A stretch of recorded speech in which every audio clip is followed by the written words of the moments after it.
একদিন ভেনম রাস্তা পার হচ্ছিল, ঠিক তখনই একটা লরি এসে ভেনমকে ওখানে চাপা দিয়ে দেয়। আর ভেনমের লাশটি ওই রাস্তায় পড়ে থাকে, কেউ তাকে সাহায্য করতে আসেনি। আর কিছুক্ষণ পর ভেনম একটা আত্মা হয়ে যায়, সেটা আবার এলিয়েন আত্মা। আর ভেনমের আত্মাটি দাঁড়িয়ে দাঁড়িয়ে ভাবতে থাকে তার প্রতিশোধ নেবে সে।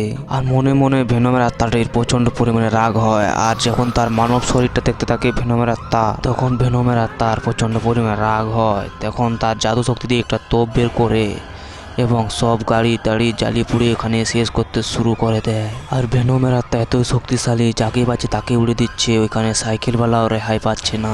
সাইকেলওয়ালা তো দূরের কথা, যেখানে মজদুর টজদুর ট্র্যাক্টরওয়ালাও জ্ঞানে ছাড় পাচ্ছে না। অবশেষে সেই লরিটাকে দেখতে পায়। লরিটিকে মাঝ রাস্তায় দাঁড় করে লরি ড্রাইভারটাকে গাড়ির থেকে টেনে নাম করে দেয় এবং ভেনমের আত্মা সেই গাড়ির থেকে নেমে সেই গাড়ি ড্রাইভারটাকে মারতে শুরু করে দেয়, যে তাকে লরিতে চাপা দিয়ে মেরে ফেলেছিল আর সাহায্য করতে আসেনি। সেই জন্য ভেনমের প্রচণ্ড পরিমাণে রাগ হয় আর মারতে মারতে সেই লরি ড্রাইভারটাকে মেরে ফেলে।